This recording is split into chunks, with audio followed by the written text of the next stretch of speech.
And welcome to Two Guys on Politics. It's Thursday, April 2nd, 2026, and this is season 5, episode 11 of our podcast. Myself, Ray Hanania, and former Congressman Bill Lipinski, broadcasting on the U.S. Arab Radio Network on WNZK AM 690 radio in Michigan, as well as on YouTube at twoguysonpolitics.com, where you can subscribe and follow all of our podcasts, listening to the insight offered by Congressman Lipinski and I was going to say opposition, Oh no, my respect, and because Bill is a phenomenal person. He's been in politics for so many years. Nobody knows politics better than him. We're going to talk about the war in Iran, President Trump's speech on Iran. We'll talk about things like the economic burden on America and the impact of Trump's policies on the midterm elections. And then in the second segment, we'll talk about the issue of birthright. I'm not sure, and I think Bill agrees with me, that people don't really understand what this was all set up, and what the purpose was. So we'll talk about that, and then we're going to end it with something positive. Finally, right? The Artemis launch to circle the moon and the restoration of America's space program. It's just phenomenal to see that happen, and we'll talk about that. So we invite you to subscribe to our podcast at twoguysonpolitics.com so you never miss out. We'll be right back to talk about all this right after these messages.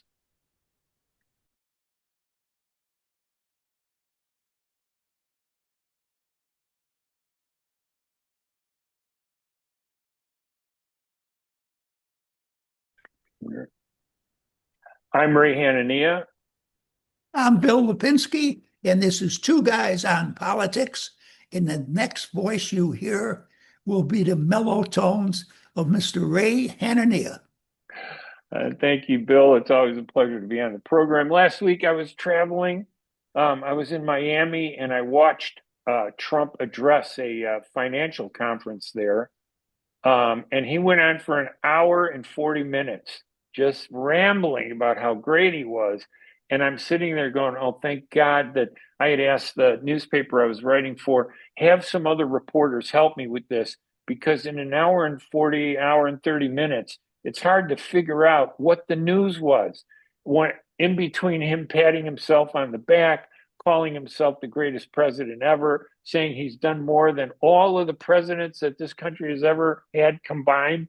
Just that narcissism, you got to cut through that. And what was his message? I couldn't find it other than blather. So I let those guys write the story from across the seas. But it was really just fascinating, how he focuses everything on himself, which I think is what's happening in the war in Iran. First of all, he gave a speech last night. What did you think of that? I think it was like 20 minutes or so. Well, the speech he gave last night, I thought probably was the best speech he has ever given as president. Why? Because he stayed on script. He didn't go off of script. He didn't ad-lib whatsoever. I thought his delivery was direct. I thought the words that were used were moderate but understandable. Now, on the other hand, unless you've been living in a dark, deep cave without a radio, without TV, or without the internet, you would not have learned anything new in that speech last night. That speech was about the past, not even the present, but about the past, and certainly nothing about the future. And I wanted to hear about the future. I wanted to know when the war was going to be over. I wanted to know when the straits were going to be open. I wanted to know, were we going to get a new regime? Because I have read on several different publications that the Gulf states who have been aiding us either covertly or overtly in this war against the Persians are very concerned about us saying, we won, we're going home, goodbye. And they're going to be left to the mercy of Iran. And also, thank heavens, at least he didn't attack NATO for a change.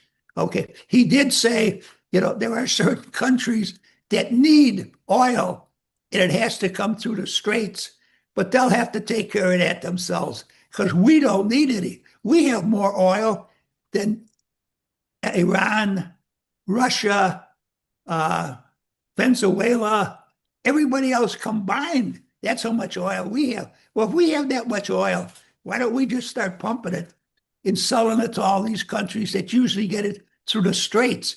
We'd make a great deal of money. We wouldn't have to worry about those Persians blocking it off anymore.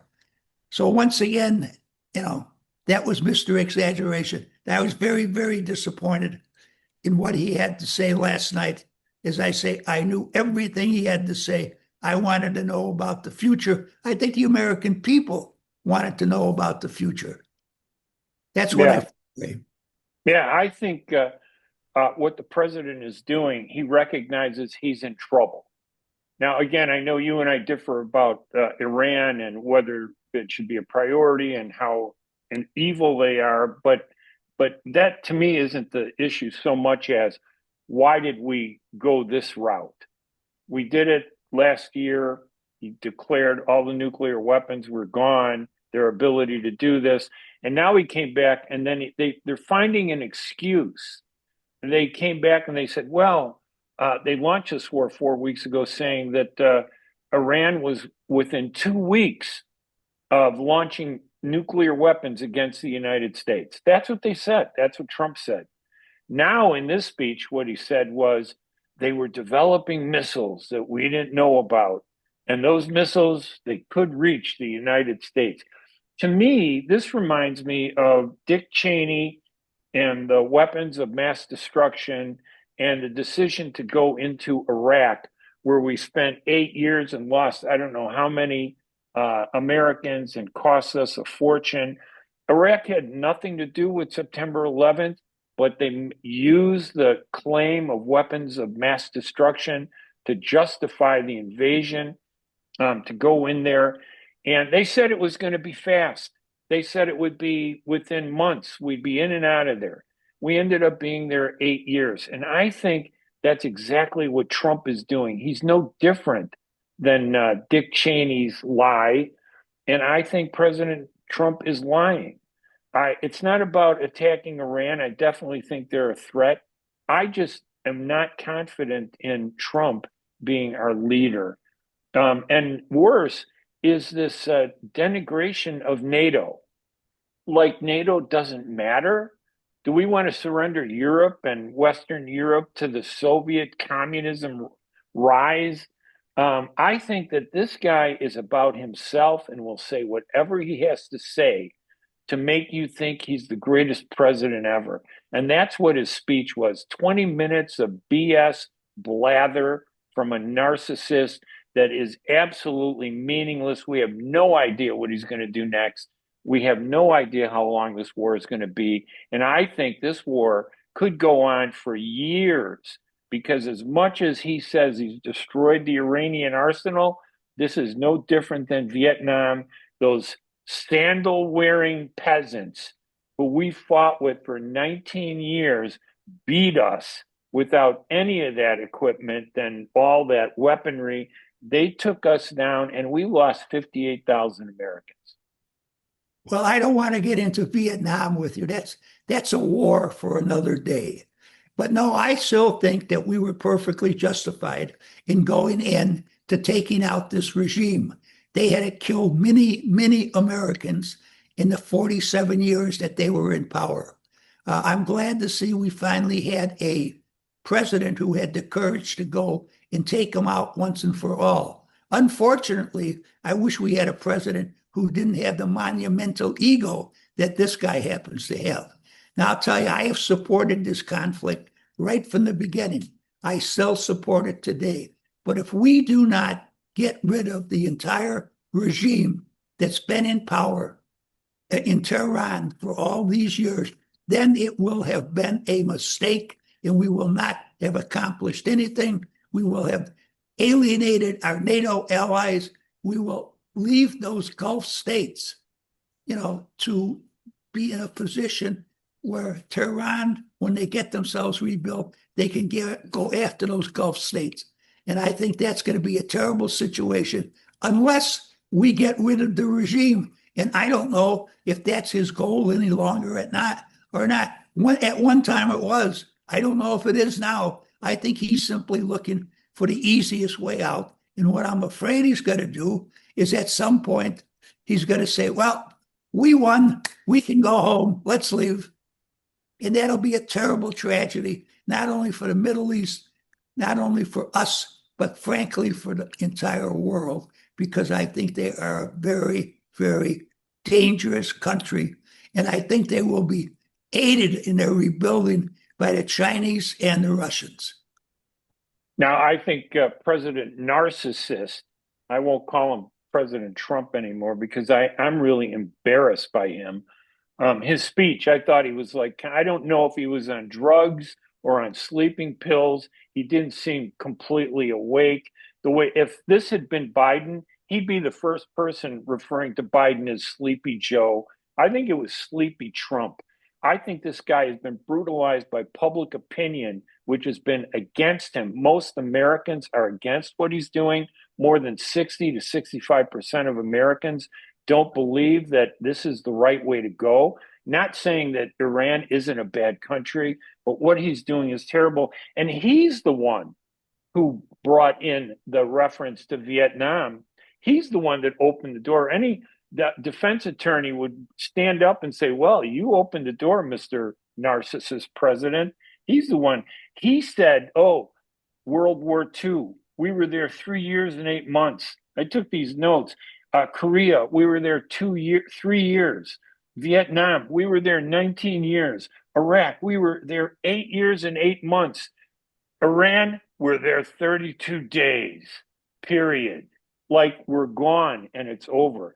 And I agree with you that if you're going to win this war, you have to take out the regime. The problem with that regime change theory is it doesn't work. The people there, you're only empowering them to hate us more because civilians are being killed. We don't report on it. We don't care about that. I think it's going to backfire. And I think we're either in this war for another 8 years, like we were in Iraq, and we'll have to send soldiers there, or we walk away from it and pretend like Iran is no longer a threat. If we walk away today, Bill, Iran will be no different tomorrow than it was 30 days ago. Well, we agree with that. There's a lot that you had to say I don't agree with there, but I'll tell you, we won't be there any longer than when President Rubio gets sworn in, because that'll be one of the first things he does is get us out of there. Yeah, I was in Miami, by the way, and I have to tell you, I'm really depressed. We'll talk about this maybe in the second segment. Nobody speaks English down there. Every place I went, it was Cuban. That's all they speak.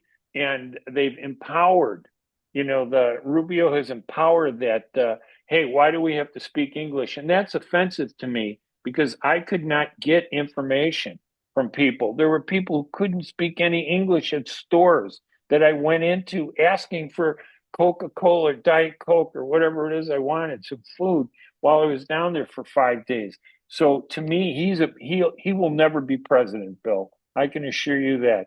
What Trump is doing now is undermining the Republican Party. And while his goals and ambitions may sound good, his achievements are exaggerated.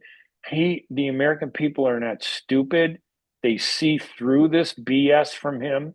And I think it's going to come back to haunt him on November 3rd when we have our general election. And I think it'll be one of the worst midterm losses for a president that we've ever seen in all the years that we've been documenting these midterm elections that always reverse against the incumbent president. I think this is going to be the worst one ever because of Trump's personality and these erratic policies that he embraces and drops. I think it's primarily because of his personality, which has a monumental ego as part of it. If he made this speech last night, the night before we were going into attack Tehran and the rest of the Persians over there, I think he could have had a great deal of support in this country. But this because he told us nothing whatsoever. The support for Yeah, this started very, very low. And once we started getting squeezed economically, at the gas pump, in the grocery store, he was losing more and more support. Uh, you know, I agree with his goal, but he's the last man in the world I would have liked to have seen him at the head of our country trying to achieve that goal. And as far as Miami and Spanish, if that is the case, I think it's terrible. I voted in Congress time after time for English only. I believe that. That's the language of the, that I language agree. won against Germany, against German back during the colonial period by one vote. Okay, we could have been Well, speaking German, well, but English won by one vote. Okay, but that's the only language we should speak here. And if my friend Marco has been advocating that, I have to talk to him. now I think Trump's problem is that he's missing what was missed in the 1992 election. I don't know if you remember, James Carville said, "It's the economy, Right, stupid." absolutely. Made that famous catchphrase in Clinton's campaign against George Bush, George H.W. Bush, who I always felt, even as a Republican, he was a very good president. He wasn't very effective, but I think he was well-meaning. I trusted him. He told the truth. Clinton, he won that election, but I think that's the problem that Trump faces today. It's the economy, stupid, and referring to him. He is trying to distract us from the fact that he promised to make this a better economy. And in fact, it's one of the worst economies we've seen in a long time. I've talked to people who are having trouble struggling to pay their bills. The cost of groceries are so high. I'm amazed at how this is being cast aside. And I tell you what, I blame it on the deterioration of the news media. In 1992, they were very strong. Today, in 2026, the media is a lapdog for whoever has power on the right or the left. They promote politics. They do some good news. Local papers, I think, do great news and are not subject to this influence. But I think the major media is not there to put the focus where the American people believe the problem is. They don't believe that Iran is the number one problem. They believe that this economy is the number one problem and they want to survive. It's not enough to die of starvation, and not have what we were promised just so we take out some tyrant in some foreign country, I don't know, 9, 10,000 miles away. Well, I want to thank that message from the Democratic National Committee. Well, you're welcome. It sounded very good. Let me say to you that I agree with you in regards to how bad the midterm elections are going to be Yeah. for the Republicans. I think the economy is one bad feature that they have to carry, but I think Trump's personality, his ego, may be even a worse, handicap for the Republicans in the midterm elections. Well, If, let me ask. if he ever puts any troops on the ground, he'll be lucky if 10% of the American people support that action. Right. Let me ask you a question, Bill. I mean, one of the points I was trying to make was Trump gave that speech specifically because he's afraid. And I think he Oh, sees yes. this. And I just wondered if you agree with me that these things that he's doing are intended to kind of distract Americans away from our suffering, our economic suffering. Majority, not every American. All his buddies, by the way, his rich, wealthy people, I think he signals them and says, "Hey, I'm going to launch a war. So you go buy in the market, buy the stocks, sell oil." I think that they're playing the market and there's like insider trading going around between what he does and what his wealthy people do. But do you believe that he's kind of trying to find a way to get us to not feel the pain we're going through as Americans by doing these things, or do you think that that's not factor. I don't believe that. No, I just, somebody suggested to him that well, I guess it was Bibi in the Israelis that suggested to him there was going to be a meeting of all the Ayatollahs in Tehran at a certain time, 40 of them. If you attack there, you can get rid of all of those people. That'll chop off the head of the regime. The regime will crumble within 2 to 3 weeks, and you'll be the great liberator of that country. And I think he bought that hook, line, and sinker. Yes, he did. Unfortunately, it didn't work out that way. But I have to say that in this war, certainly the Israelis have been a very significant ally of ours, helping prosecute this war. But by the same token, no one else has come to help us out. So maybe we shouldn't have gone ahead with this at the time that we did. An interesting thing, though, I was reading the other day that we talk about them getting a bomb. There are people who believe that the North Koreans have 11, 12 atomic bombs at the present time. Wow. And that they would be very happy to sell 1 or 2 of them to the people in Tehran. And that's a possibility. Why wouldn't we be upset with, why don't we invade North Korea? Because they have the atomic bomb. Yes, but they have the atomic bomb, and the North Koreans are more threatening than anybody. Those people are nuts. They're brainwashed. They got a crazy leader. They're a bigger threat. They attack us all the time. They threaten us. It's just horrible. And at any moment, they could cross that line and take over South Korea. And what would we do? This is what I'm worried about. We're taking our eye off the ball of what's really happening in the world just for good headlines. And by the way, I don't think North Korea was attacking us very much whatsoever. I think they've got their atomic bombs. They have those primarily for defense.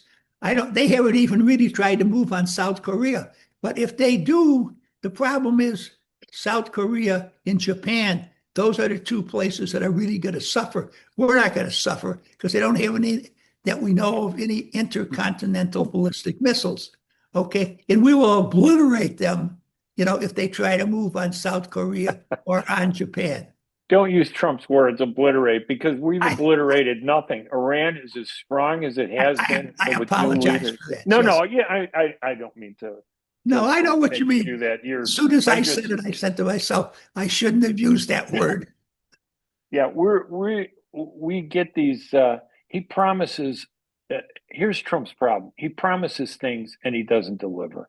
And I agree that I think this war was started not for the real reasons that he said it was started for. That's the problem I have with this war. Not that we shouldn't go after Iran or find a way to take out their leadership. It's more about why are we doing it? And I think we're doing it for several reasons. One, because Israel told us to do that. Israel's government, not Israel. And by the way, it's Passover. Happy Passover to all our Jewish listeners. A lot of Jews do not support Benjamin Netanyahu. He is a war criminal in their eyes. And just this week, they passed this law that said they passed a law to execute the death penalty law only for Christians and Muslims. If you're a Christian and a Muslim, you can be sentenced to death, but not if you're Jewish. In Israel? And to me, yes, that law just passed this week, and anybody except a Jewish person, and I don't support the death penalty there, can be put to death on the orders of the government. And to me, that's the foundation of apartheid. But for us to listen to that guy telling us that we need to do anything, I think was a big mistake. The other theory I have why President Trump did this, because the Epstein files have more dirt about him than he wants the public to know. And I think this is a great distraction away from the truth that we needed to hear. Well, Ray, if there's that much about him in the Epstein files, why was it that Joe Biden or Barack Obama did not reveal that? they had all the information that Trump has at the present time. So Because I I think they were in it. I think they were, not them personally, but I think Democrats also would suffer from the Epstein files. well, And I don't and they doubt it. tried to keep it a secret, but they didn't start a war to distract from it. That's the problem. They worked with Republicans to suppress the Epstein files. I believe that's my theory. Well, I believe those Persians started the war 47 years ago. I believe it was the U.S. that started the war almost 58, 60 years ago when we undermined democracy in Iran and installed the Shah of Iran, the tyrant who murdered millions of Iranians with our money and our support, and we didn't care. Well, we were And trying to save them from communism. and it has it worked? Look Not at so Russia. far. No, not so far. And see, that's the other part of this too. And I know we got to cut this short really quick, but that I'm just concerned about the lack of focus on a real war between Russia and Ukraine. Let's take a break, Bill. And if we want to continue to talk a little bit about Ukraine, let's do that before we get into Birthright. How's that? Okay. All right, we're going to take a break. We'll be right back with this deep discussion about all these issues right after these messages.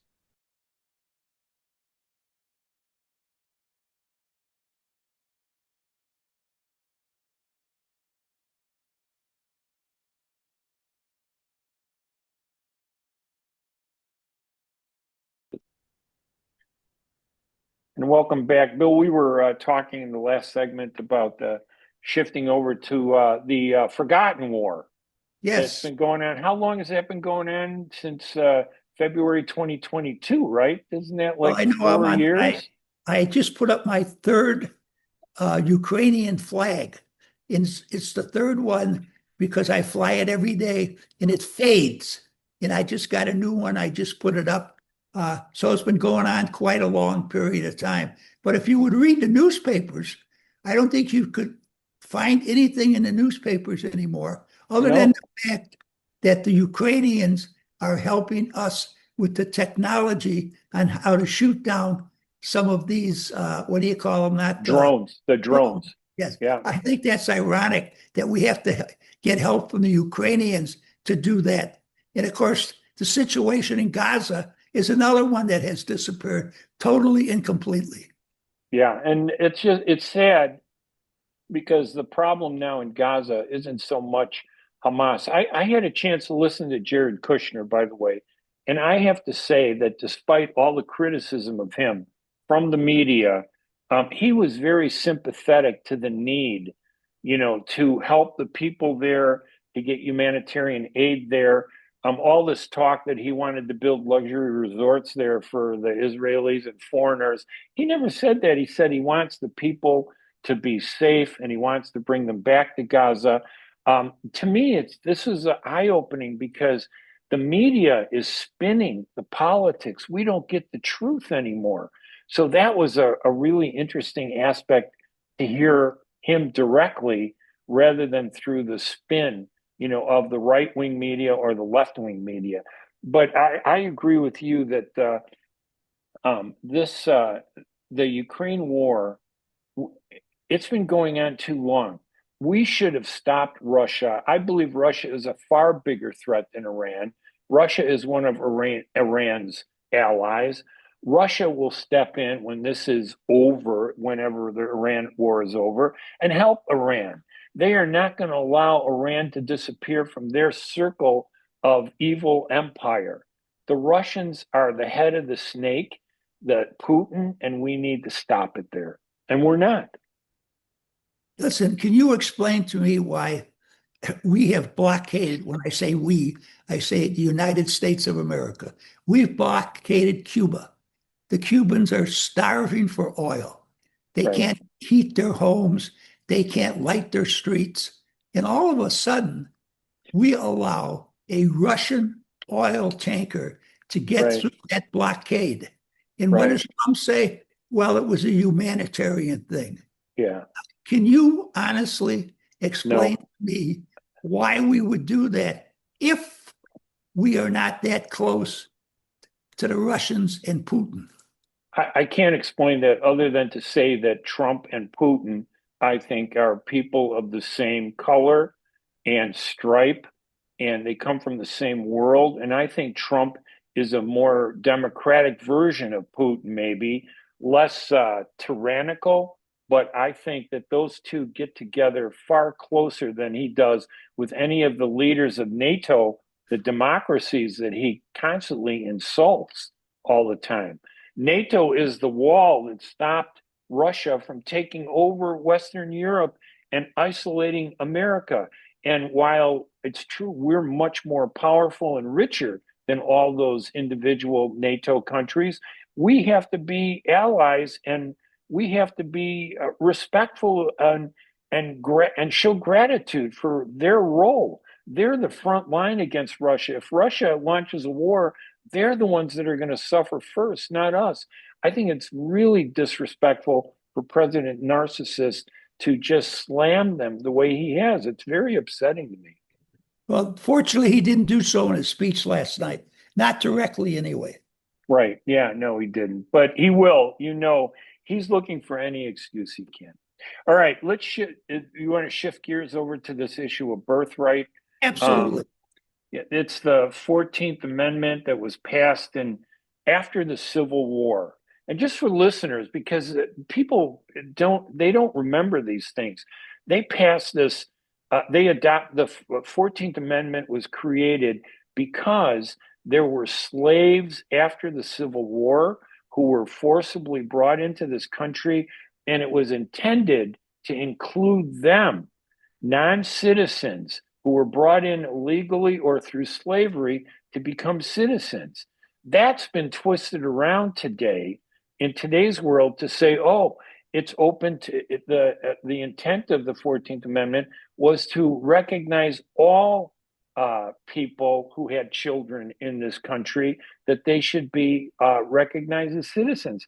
And that's the one thing I disagree with. If you come into this country illegally and you're not a legal citizen, no visa, no approval from the government to be here, and you have a child, then your child should not be recognized as a citizen. If you do have a visa, if you're here legally, whether you're a citizen or not, and you have a child, yes, that child should be recognized as an American citizen. Well, I think that we should do something to modify the situation, okay? Yes. Yeah. But I do not believe it is possible for Trump or any other president to issue an executive order and change the law of this country. I agree with you. That has to be done by the Congress, the states, the people, and then the president signing onto it. I listened to the debate yesterday in the Supreme Court. There's no question in my mind that they are going to rule against Trump, okay? Because you cannot have one man have that much power. And it says so in the United States Constitution. I agree with you. It was just another ego trip on his part. And then he shows up at the Supreme Court, the first time in the history of this country that a sitting president goes to hear a debate at the Supreme Court. Why do you think he was there? To intimidate them. Absolutely. You are absolutely correct. He wanted to bully and intimidate them because that's his style. But he got bored after an hour, so he had to get up and leave.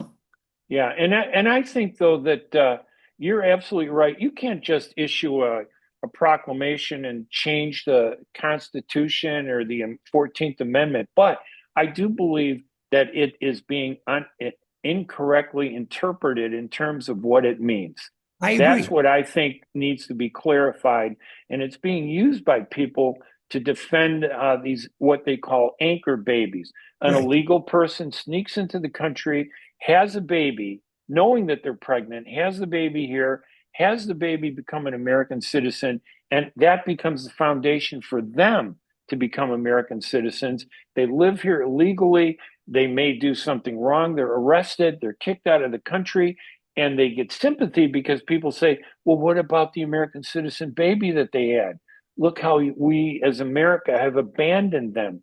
They've turned this issue upside down. to make us look bad, when the intent of this was to help recognize people who are in this country. The only people that clearly cannot have citizenship for their babies are diplomats from other countries. They're definitely outside. But Right. I don't think the 14th Amendment correctly addresses the issue of people who illegally come into this country. And I believe the words of the 14th Amendment are being twisted to say, well, they were allowing slaves who were, many were brought in illegally, who didn't have citizenship. When their kids were born, they became American citizens. That's why they changed that law when they did, to Well, here, accommodate them. one thing I want to say, Ray, you got to be up to date. They were not slaves. They were enslaved people. Haven't you noticed that? That the news media now calls Oh, them enslaved people, yeah. not just slaves. Okay, that's the new terminology. I have Well, no there, problem with it whatsoever, but I want you to be up to date. yeah. Well, there was a definite spin that's being taken place. There is a movement to support illegal aliens and just allow anybody to come into this country. And I don't think it's being mean for me to say, or uncaring, to say that nobody should enter this country unless we know who they are, where they're coming from, and that they will agree to abide by what our laws are. In fact, the 14th Amendment says you have to pledge your allegiance to this country. Absolutely. It's very specific in there. It says it in there. And we're circumventing that by what's happening. And I think Trump has misrepresented this through his ego. And I think he's damaging this argument that this 14th Amendment should be interpreted properly. I think it's his ego getting in the way of the truth. And he's doing a disservice to all those people who think that if you're the child of an illegal alien, you should not become an American citizen. So I think he's damaging this whole issue. I agree with you. Now, have you heard anybody other than him talk about all these rich Chinese coming over here and having babies in this country? Have you heard of No, anybody else say that? no, I have It's not. the only one I've heard say, Yeah, why would those Chinese, you know, want to come over here and have a baby and their child, is an American? I don't understand that. I don't understand the logic behind his statement. I mean, if you take a look at university graduating classes, which yeah, bachelor's degrees and master's and degrees, graduates, right? it's Yeah, overwhelmingly Chinese. It's I, incredible how many I Chinese there, and they haven't become citizens. They come here on a visa to go to school. Uh, yeah, I mean, that's another statement that Trump is making. I guess he thinks that most Americans fear China more than anything else. So he's going to say all these Chinese are coming over here, having babies here, and somehow they're going to be a fifth column to take us down. yeah, I was at a graduation a couple years ago at Northwestern graduate school, and I would say 95 to 96% of the students were Chinese, and very few were actually American citizens. Now, the Chinese that I met, most of them were very nice people, but as you know, it's the odds, the game of odds. 99% can be great people. It only takes one person to do the nasty, destructive things that we have to protect ourselves from. It's not all the Chinese that want to come in here that we have to protect ourselves from. We have to vet people. We have to know who they are. We have to see their backgrounds. And that's what's being lost in this whole discussion. Nobody wants to do that. Just come on in, sneak through, have a baby, become a citizen. And by the way, if you're in a blue state, we'll help you with health care. We'll let you work. We'll do what we can to protect you. And then on the other side, we have Trump, who is abusing this whole process, the Department of Homeland Security and ICE, showcasing them as a demonstration of strength rather than letting them do their job like police officers that they really are, to find the criminals, arrest them, and take them off the streets. One good It's thing to say about Trump, though, he's paying those TSA agents. finally, yes, he Yes, did.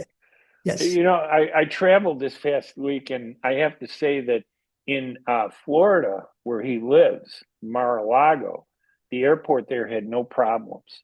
Oh, Uh, I wonder why. but there were a lot of problems here in Chicago at O'Hare Airport, and Midway Airport wasn't so bad, but it could. I left in a very early, odd day, so I figured that was the reason. But it was spring break, so I don't know. How about something positive?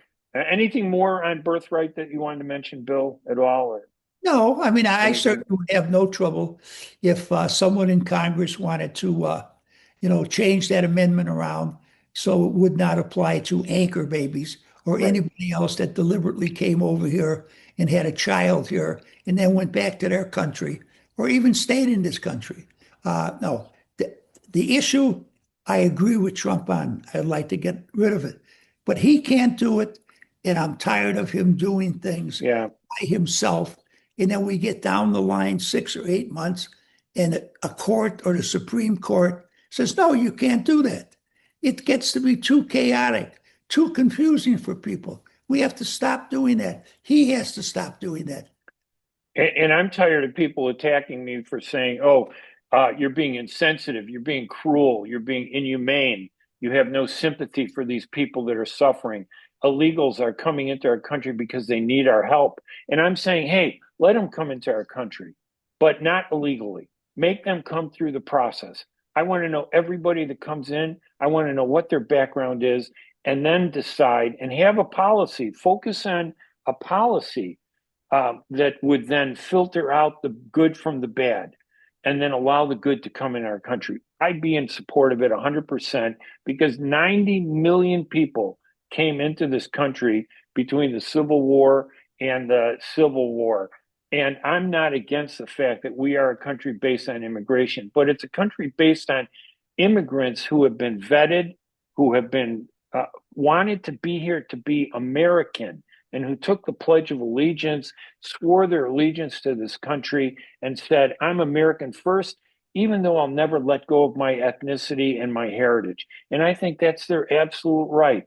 I'm Arab. I love my Arab culture and heritage, but I'm a proud American. I served this country in the military. I didn't serve in a foreign country's military, and I think that should be banned also. You know But anyone they, that did do that? pardon me? Do you know anyone who did do that?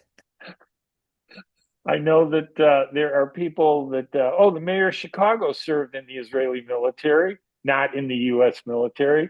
That was Rahm Emanuel. He served 3 weeks in the Israeli military. That upsets me, not just because it's Israel's government, No, it but upsets me too. it just served this country first. I tell you what, if Trump got up there and said, Barron Trump, my son, is going to be enlisting to serve this country, I'd have more respect for him. But he's not going to do that. Oh. All these people that are running around saying, we're going to go and we're going to fight Hegseth and all these, we're going to obliterate, we're going to destroy, we're going to bomb. They have nothing to lose. And that's why they don't care, except us. They're going to lose us. All right, one positive thing, right, Bill? How old What were was you in that? 19 how old were you in 1972 when they landed on the moon? Oh, yes, the landing on the moon. Well, let's see. I was 30, I think I was about 32, 33 years old. Yeah, I think I was I was 19 years old.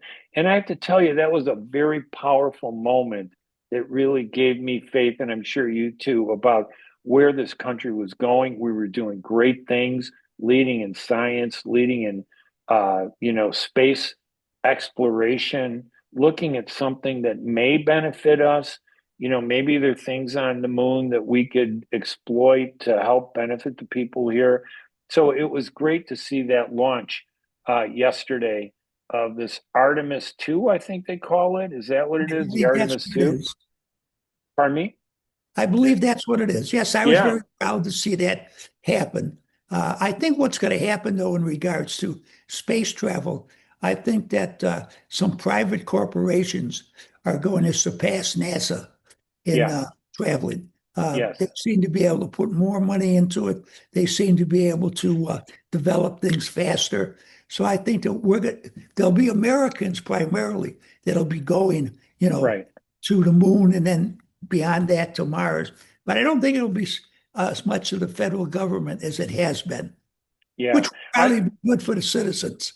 I think it was amazing how our technology allows us to send a rocket up into space and land it straight up, perpendicular from the ground rocket and have it land the way it took off. That's amazing technology.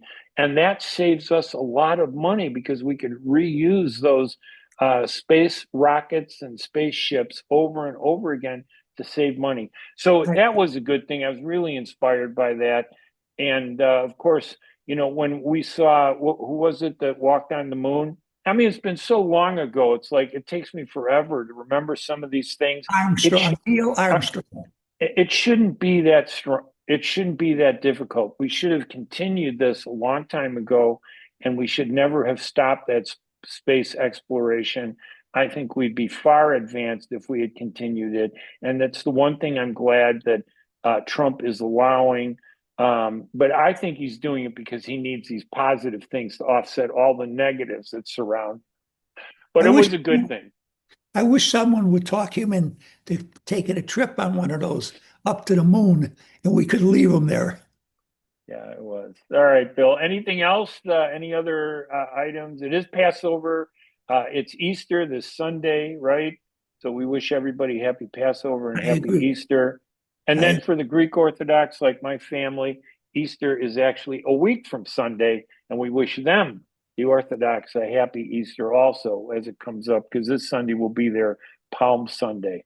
So we wish everybody has a great holiday. All right. I'm Ray Hanania, Very good. Until next time, I'm Bill Lipinski. and we will talk to you And to the later. next time you're ready, All right. you take care.